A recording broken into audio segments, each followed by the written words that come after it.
Hello guys! Hello Cancer! Welcome dito sa aking channel.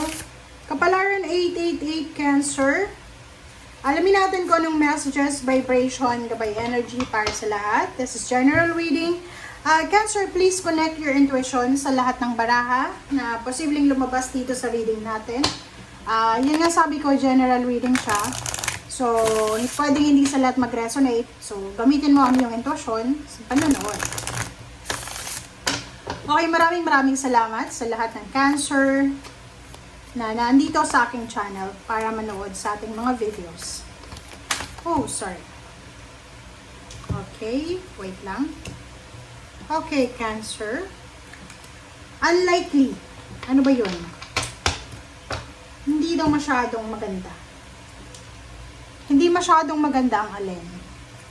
Tingnan natin. This is July energy ha.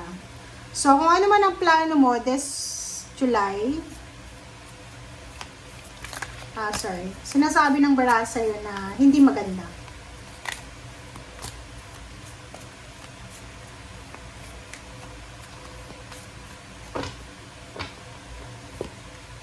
Alright. Wow. So, yun. Cancer, ang nakikita ko sa'yo dito, mayroon sa inyo dito sa buwan ng July na planong mag-travel.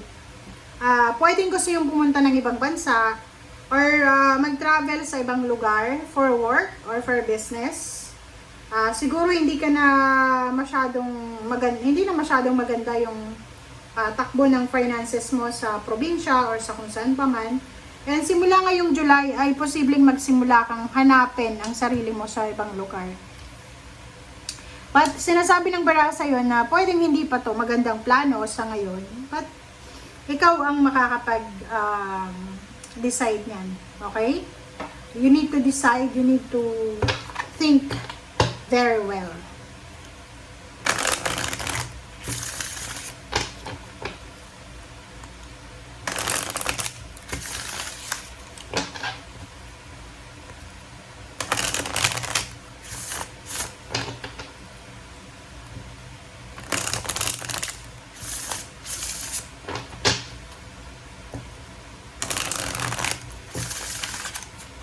Okay, kumuha tayo dito ng 2 cards para sa lahat ng Cancer.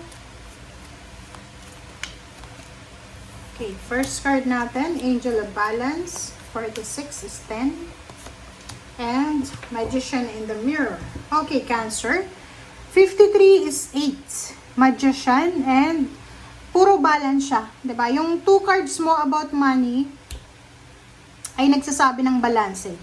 8, 9, 10, 11, 12. 1 plus 2 is 3. Balance, 8. 8, 9, 10, 11. So, manifestation. So, nagmamanifest ka dito. Kumbaga, starting last year, nagmamanifest ka, Cancer, na sana simula ngayong July ay mabago na yung takbo ng financial mo. It's either may business ka, it's either may inheritance ka, pero back to zero ka. Parang ganon.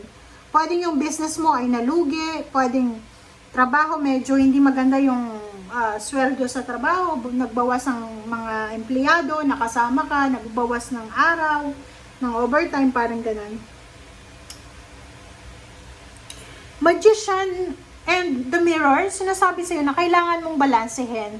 And this one is balanced din eh. Diba? So, in terms of money, yung 2 cards mo dito, sinasabi na kailangan ng balanse.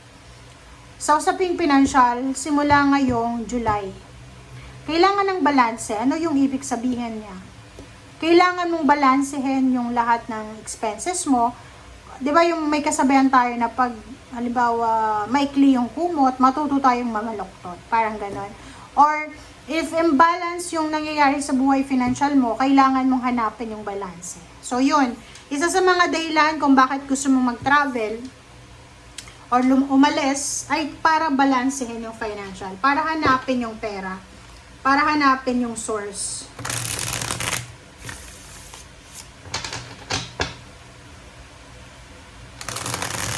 Eh, napaka-importante dito yung pagtitipid. Okay? Pagtitipid, hindi lang ikaw dapat yung nagtitipid. Pati pamilya mo kailangan magtipid. Kasi kung ikaw lang yung nagtitipid, ikaw pa yung nagtatrabaho, tapos ikaw yung hindi kumakain, dahil sa pagtitipid mo. Tapos yung pamilya mo, shopping dito, shopping doon, bago yung mga bagay-bagay, may mga gadgets, walang mangyayari sa'yo. Kailangan sama-sama kayong mag-sacrifice. Alright. Cancer. Kumuha tayo ng 8 cards dito. OMG. Yun na naman eh. Diba? Bumalik na naman yung energy mo. I hope na... Okay. Kunin natin yung energy na yan mamaya. Kumuha muna tayo dito sa ilalim ng... May mga tao sa paligid mo na... 1, 2, 3. Okay.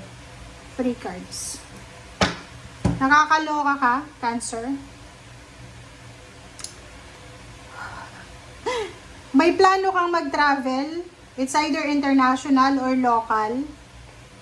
Pero ang nakikita ko sa'yo dito, siloso ka ba or silosa? Or yung asawa mo ba, wala kang tiwala sa kanya, lalaki ka ba or babae? Kasi parang, ang problema dito, ang problema kung bakit hindi umuusad yung plano mo? It's because masyadong siloso, is either ikaw yung karelasyon mo, natatakot ka eh. Okay? Nagko-contemplate ka ngayon, procrastination siya. Natatakot ka na baka pag umalis ka, baka may makasalisi na ibang lalaki. Kung lalaki ka, asawa mo syempre babae. So, ibig sabihin, yung family happiness mo, yung dreams mo about your family, yung happiness mo, nakadepende sa desisyon para sa asawa mo. Diba? Gusto mong mag-sacrifice, gusto mong i-try yung pangingibang bansa, o kung nasa ibang bansa ka na, pero hindi ka mapakali. Punong-puno ka ng anxiety, ng depression, kasi nag-iisip ka eh. Iniisip mo yung asawa mo nasa Pilipinas or nasa probinsya, baka pag sa gabi may katabi siyang iba, parang ganun. So, yun yung energy mo. Sinasabi ng baraha sa'yo dito na mag-iingat ka kasi this month of July, posibleng mayroon ditong mag-asawa, karelasyon, boyfriend, girlfriend, mag-live-in partner, na posibleng masira ang kanilang relationship because mag-aaway sila dahil sa yun nga, gusto ng babae may pera, pero yung lalaki ayaw umalis kasi natatakot siya, baka wala na siyang balikan. Okay. Hangman na upright, a reverse, hermit, and high priestess. Oh, makinig ka daw sa sinasabi ng puso mo, ng intuition mo. Ano man itong plano mo, pero ang sinasabi dito, unlikely eh. Pwedeng hindi mo gusto or talagang yung pagkakataon yung hindi para sa'yo. Makinig ka sa sinasabi ng intuition mo, and hanapin mo daw, diba? Hanapin mo daw yung mga nahang na plano long time ago. Baka, like for example, kung nasa probinsya ka, may mga plano ka dapat dati, or may mga kontrata ka dati, or may trabaho na dapat mong kunin, pero hindi natuloy.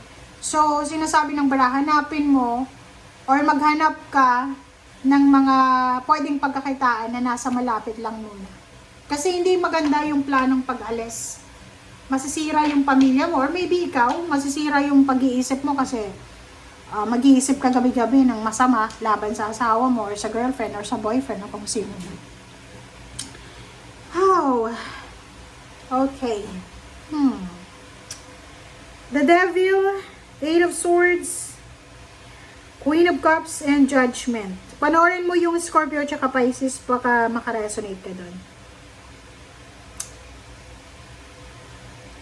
Oh, tignan mo. Resonated siya dito sa mga nauna. Sa ilalim to eh.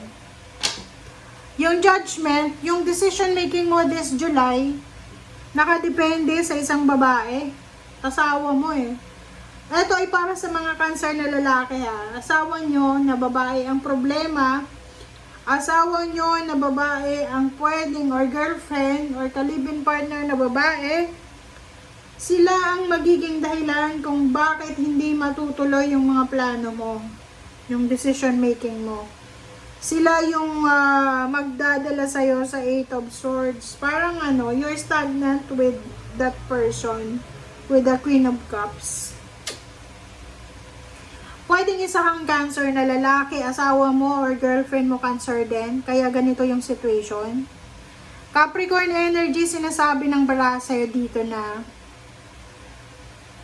kung talagang gusto mong mabago yung takbo ng buhay mo, financial, kailangan mo mag-decide, depende sa kung ano yung gusto mo. Yun nga, makinig ka sa sinasabi ng intuition mo. Kasi kung hindi ka makikinig dito or hindi mo ipa-prioritize yung love life mo dito sa babaeng to, eto yung mangyayari sa'yo. Diba? Yung parang ano, alam mo na hindi ka nagtitiwala sa asawa mo, hindi ka nagtitiwala sa taong may iwan mo, pero itutuloy mo pa rin yung plano mo, eto yung mangyayari sa'yo. Sinasabi ng baraha na yung financial balance, eto financial balance na pinagpipray mo, minamanifest mo, parang pangarap mo, yung hinihintay mo ay posibleng makuha mo. And financially, mabibigay mo or mabibigyan mo ng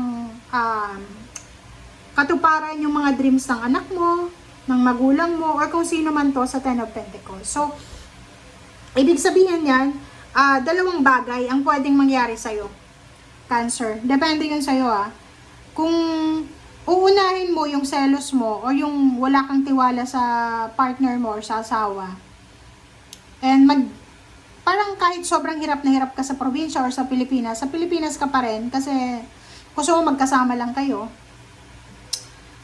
hindi mo makukuha yung financial freedom. But pag nakapag-desisyon ka na, okay, kahit lokohin ka ng asawa mo na yan, basta maibigay mo lang sa anak mo yung para sa kanila, sinasabi ng baraha dito, financially, makukuha mo lahat ng mga dreams and goals mo. Financially, lahat ng hinihintay mo, lahat ng wini-wish ng anak mo, maibibigay mo sa kanila. Lahat ng pinapangarap mo, pangarap mong bahay, lupa, sasakyan, business, lahat yan ay makukuha mo. Depende. Kung ikaw yung mag-iipon ng pera at hindi mo ipapadala yung pera mo, lahat ng pera mo sa Pilipinas. Diba? Tayo ng Pentacles, lump sum of money, malaking halagang pera ang naghihintay sa'yo sa ibang bansa or sa ibang lugar. Thank you guys for watching. Bye!